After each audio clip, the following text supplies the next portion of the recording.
Hello guys, कैसे आप सब लोग हाजिर हुए एक और न्यू वीडियो के साथ। और अभी तक चैनल को सब्सक्राइब नहीं किया तो चैनल को सब्सक्राइब कर लें, पास में बेल आइकन से प्रेस कर लें। चलिए शुरू है। इस वीडियो की स्टार्टिंग में हमें युनची को दिखाया जाता है जो कि अपनी मास्टर से कहने लग जाता है कि मास्टर लेकिन मौली इस टाइम कहाँ है। यहाँ पर हमारी मास्टर कहने लग जाती है कि कोई भी नहीं जानता कि तुम्हारी मौली इस टाइम कहाँ है, लेकिन रूमर्स काफी ज्यादा यहाँ पर फैल हुई। प्रिमोडियम डिवाइन रेलम में तुम्हारी मौली हो सकती है, मतलब वो इवल बेबी यहाँ पर हो सकती है। यहाँ पर हमारी मास्टर एकदम से हैरान होकर कहने लग जाती है क्या तुम उसे ढूंढने के लिए जाने वाले हो। तो यहाँ पर हमारा युनची कहने लग जाता है कि बिल्कुल इसमें कोई भी शक नहीं है कि मैं उसे यहाँ पर ना ढूंढूं, मैं उसे ढूंढने के लिए जरूर जाऊंगा। यहाँ पर हमारी मास्टर कहने लग जाते हैं कि तुम अब भी इतने ज्यादा भोले यहाँ पर कैसे बन सकते हो। अब वो एक डीमन यहाँ पर बन चुकी है जो कि काफी ज्यादा खतरनाक एक डीमन गॉड बन चुकी है। यहाँ तक कि ईस्टर्न रीजन के यहाँ पर डिवाइन बीस्ट आ रहे हैं, वो उनसे भी ज्यादा पावरफुल डिवाइन बीस्ट यहाँ पर बन चुकी है। अगर तुम उसे ढूंढने के लिए गए तो तुम भी सबके यहाँ पर दुश्मन बन जाओगे, तुम उसके साथ यहाँ पर मिल जाओगे और तुम दोनों बहुत बड़ी तबाही यहाँ पर बचा सकते हो। कि तुम्हारा दुश्मन स्नो सॉन्ग रेलम पे यहाँ पर बन जाएगा और फैक्सो भी और मिस बिंगजुन भी तुम्हारी यहाँ पर एक दुश्मन बन जाएगी और वो तुम्हें बिल्कुल भी बर्दाश्त ऐसे नहीं करेगी कि तुम यहाँ पर उस डीमन के साथ यहाँ पर मिल जाओ। और तो और अगर यहाँ पर डेड गॉड को पता चल जाए कि तुम यहाँ पर जिंदा हो तो वो तुम्हें उसे ढूंढने के लिए बिल्कुल भी नहीं जाने देगी। तुम समझ रहे हो ना मैं क्या कहना चाहती हूँ। यहाँ पर हमारा युनची कहने लग जाता कि मास्टर मैं बिल्कुल सब कुछ यहाँ पर समझ चुका हूँ। यहाँ पर हमारी मास्टर कहने लग जाती है कि ये समझना तो तुम्हारे लिए बहुत ही ज्यादा अच्छी बात है, क्योंकि गॉड राम बिल्कुल भी उन लोगों को बर्दाश्त नहीं करता जो मोस्ट्रो के साथ यहाँ पर मिल जाए और जो पहले गॉड राम को यहाँ पर तबाह कर चुके हैं, उन लोगों को बिल्कुल भी गॉड राम यहाँ पर बर्दाश्त नहीं करेगा। और हमारा युनची कहने लग जाता कि नहीं मास्टर तुम यहाँ पर कुछ गलत समझी हो, मेरा मतलब यह है कि मैं उसे जरूर यहाँ पर ढूंढ लूंगा, मैं उसे जरूर ढूंढूंगा। यहाँ पर हमारी मास्टर को काफी ज्यादा गुस्सा आने लग जाता है और वो कहने लग जाते हैं कि अच्छा तुम उसे जरूर ढूंढना चाहते हो। जबकि हमारा युनची कहने लग जाता है कि नहीं मास्टर ऐसी बात नहीं है कि मैं उसे ढूंढना तो बिल्कुल चाहता हूँ, लेकिन अभी नहीं, मैं उस लायक नहीं हूँ कि मैं उसे ढूंढ पाऊँ, लेकिन एक ना एक दिन मैं उसे जरूर ढूंढ लूंगा। और ये बहुत ज्यादा अच्छी बात है कि वो अभी भी जिंदा है, ये मेरे लिए एक ब्लेसिंग से कम वाली बात नहीं है। हमारी मास्टर कहने लग जाती है कि फिर ठीक है, स्टार गॉड की बात को हम यहाँ पर ही खत्म करते हैं। और तुम यहाँ पर फर्स्ट टाइम आए थे तो तुमने मुझसे कहा था कि तुम आइस में यहाँ पर मिलना चाहते हो, क्या तुम उससे मिलना नहीं चाहते? अब वो पूरी तरीके से पॉइंट ओपन हो चुका, अगर तुम उस पॉइंट के अंदर जाना चाहते हो तो तुम अभी भी जा सकते हो। हमारा युनची अपनी मास्टर को ग्रीट करता और कहने लग जाता कि मैं जरूर यहाँ पर जाऊंगा और केजीएफ सीरियस स्टार गॉड है। पर हमारी मास्टर को काफी ज्यादा गुस्सा आने लग जाता है क्योंकि युनची सबके बारे में पता करने लग जाता है। यहाँ पर हमारी मास्टर कहने लग जाती है कि सीरियस स्टार गॉड भी अभी भी जिंदा है, वो सुप्रीम डिवाइन रेलम के अंदर है, अब तुम यहाँ से दफा हो जाओ। पर हमारा युनची अपनी मास्टर को ग्रीट करता और कहने लग जाता है कि मुझे इतना कुछ बताने के लिए मास्टर तुम्हारा बहुत बहुत शुक्रिया। साथ सीन शिफ्ट होता है, उस लेक को दिखाया जाता है जहाँ पर हमारा युनची उस लेक के अंदर कूद जाता है। यहाँ पर जो आइस फिनिक्स जो गोडीज होती है वो यहाँ पर कहने लग जाती है कि बहुत टाइम हो गया, अंततः तुम फाइनली यहाँ पर आ चुके हो युनची। पर हमारा युनची कहने लग जाता है कि आइस फिनिक्स स्पीड तुमने कहा था कि जब दुनिया एकदम निराशा में यहाँ पर डूबी हुई होगी तो मैं तुम्हें ढूंढने के लिए जरूर यहाँ पर आऊंगा और लो मैं आ गया। यहाँ पर हमारी गोडीज कहने लग जाती है कि ऐसा लग रहा है कि वो दिन जल्दी आने वाला है। युनची कहने लग जाता है कि आप बिल्कुल यहाँ पर सही कह रहे हो, जो ईस्टर्न रीजन में रेड कलर की दरार है वो काफी ज्यादा यहाँ पर बड़ी होती जा रही है और ऐसा लग रहा है कि वो कभी भी फट सकती है। और आइस फिनिक्स गोडीज कहने लग जाती है तो फिर मैं तुम्हें इस रेड कलर की दरार के बारे में यहाँ पर बताती हूँ। हमारी गोडीज बताने लग जाती है कि the beginning of the chaos से शुरू होने से पहले यहाँ पर जो एंसेस्टर थे उन्होंने एक सूत्र को यहाँ पर बनाया था जो कि गॉड सूत्र। वो सूत्र इतना ज्यादा पावरफुल था कि उसे कोई भी अपने पास रख के एक डिवाइन गॉड यहाँ पर बन सकता था। सूत्र को 3 भागों में यहाँ पर बांट दिया गया था और सभी लोगों को इस बारे में पता चल गया था, सभी को इस बारे में बता दिया गया था। उनमें से एक सूत्र जो था वो डीमन एम्परर जेडियान के पास पहुंच गया, दूसरा जो सूत्र था वो जोडियान के पास चला गया। अब बातों में बताऊं तो जो उस टाइम के पावरफुल गॉड थे उनके पास वो उस गोल यहाँ पर पहुंच चुका है। मैंने जो एम्परर मो थे उन्होंने उस सूत्र को यहाँ पर अपने मार्गदर्शन के लिए यहाँ पर यूज किया, जो कि उनके एंसेस्टर यहाँ पर छोड़ के गए थे। यहाँ तक कि डीमन एम्परर थे उनको भी यहाँ पर इनवाइट किया उसे समझने के लिए। इन बाद में किसने सोचा था कि एंसेस्टर हेवन गॉड मो ये उसकी स्लॉट को अपने पास से यहाँ पर लेंगे। स्लॉट का नाम होता है एंसेस्टर गॉड ऑफ हेवन। उन्होंने उस स्लॉट से अपने पूरे हेवन को यहाँ पर डिस्ट्रॉय कर दिया। लेकिन बाद में क्या हुआ, डीमन एम्परर को और उनके साथ जो डीमन 900 डीमन आए थे उन सबको यहाँ पर प्रिमोर्डियल केओस के बाहर यहाँ पर डाल दिया गया। युनची कहने लग जाता है कि डेड गॉड, जबकि यहाँ पर फिनिक्स गोडीज बताने लग जाती है कि जो गॉड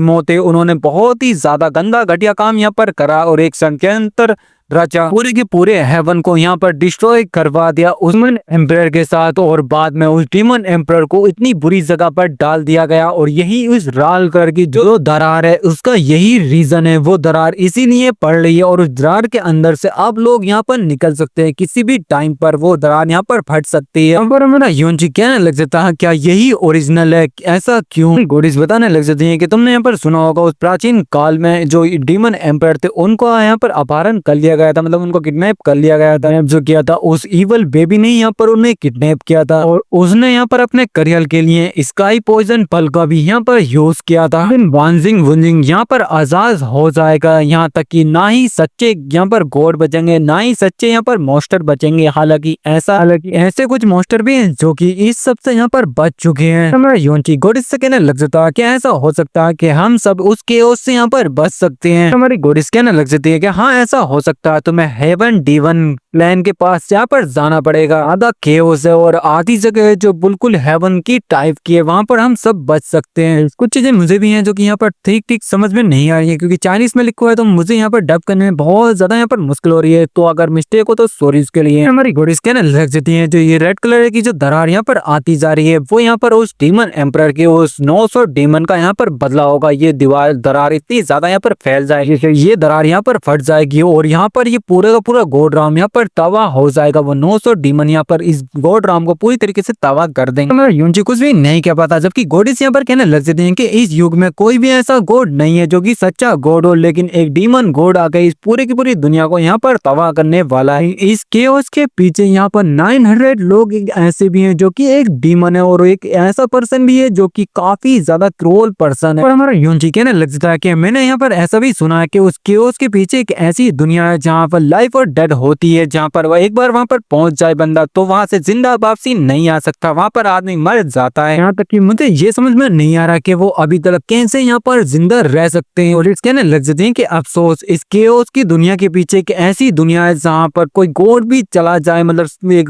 पूरे के पूरे वर्ल्ड के बराबर भी गॉड यहाँ पर चला जाए वो भी जीरो में यहाँ पर बदल जाएगा। तो गोडिस कहने लग जाते हैं कि हालांकि उस दुनिया में यहाँ पर एक ऐसा खजाना भी है जो कि उस केओस की दुनिया में लोगों को लंबे टाइम तक जीने की अनुमति यहाँ पर दे सकता है। 8 ट्रेजर में से एक है क्यान किंटियोन, क्या नाम रखा है स्लोट का, ठीक है ना। लग जाता है जो हेवन डिस्ट्रॉय एम्परर थे उनके पास क्यान कुंटोन है जो कि इतने लंबे टाइम तक यहाँ पर जिंदा यहाँ पर रख रही है। मैंने सुना था कि वो जो क्यान किंटोन है जिसने ये दुनिया पूरी तरीके से क्रिएट की थी वो स्लोट उनके पास थी। क्या वो इवल गॉड है जो बाद में यहाँ पर आया है? और कहने लग जाते हैं कि हाँ ये सही है, लेकिन तुम एक बात यहाँ पर नहीं जानते, उस इवल गॉड और यहाँ तक की और गॉड भी यहाँ पर ये सब करने के लिए पूरी तरीके से तैयार है। इवल गॉड के साथ हुआ था, वो चुपके से यहाँ पर हुआ था, उनकी शायद वाइफ यहाँ पर प्यार में यहाँ पर पड़ गई थी उनके साथ, या तो शायद शादी हो गई थी, ऐसा ही कुछ यहाँ पर हुआ था। खैर उन्होंने क्यान कुन स्लोट उस डीमन क्वीन को यहाँ पर दे दी थी। यहाँ पर मेरा यूनची काफी ज्यादा हैरान होता है क्योंकि डीमन एम्परर ने डीमन क्वीन को यहाँ पर अपनी क्यान कुन स्लोट यहाँ पर दे दी थी। और गोडिस कहने लग जाती है क्या तुम यहाँ पर जानते हो जो रेड कलर की जो दीवारें यहाँ पर पड़ती आ रही है वो लाल कलर की क्यों है? क्योंकि क्यान कुंटोन का जो कलर था वो रेड कलर का कलर है, उसका मोल ये रेड है। जो हेवन डिस्ट्रॉय एम्परर थी वो इवल गॉड के साथ एम्परर मो ने एक धोखाधड़ी यहाँ पर करी थी, और लेकिन जब भी वो हजारों साल तक यहाँ पर जिंदा रहे उस केओस के दुनिया के बाहर, जब वो वापसी यहाँ पर लौटेगा तो वो काफी ज्यादा नफरत में यहाँ पर होगा और वो इतने सालों की लाखों सालों की नफरत इस दुनिया के ऊपर सहरी उतार देगा। वो पूरी तरह इस दुनिया को यहाँ पर तबाह कर देगा। तो तुम्हें यहाँ पर समझ जाना चाहिए कि मेरा क्या मतलब था। पर मेरा यूनची कहने लग जाता कि तुमने यहाँ पर कहा था कि मैं एक ऐसा इंसान हूँ जो कि इस डिजास्टर को यहाँ पर हल कर सकता हूँ। मेरा यूनची कहने लग जाता कि ऐसा हो सकता है मुझे इवल गॉड की जो पावर मिली है उसकी वजह से जो मैं यहाँ पर उस हेवन डिस्ट्रॉय इवल गॉड को यहाँ पर रोक सकता हूँ। क्या मुझे इवल गॉड का यहाँ पर पावर का यूज करना चाहिए, उसका नाम यूज करना चाहिए? गोडिस कहने लग जाती है कि हेवन डिस्ट्रॉय इवल गॉड को रोकने की शक्ति इस दुनिया में बिल्कुल भी नहीं है, सिर्फ एक ही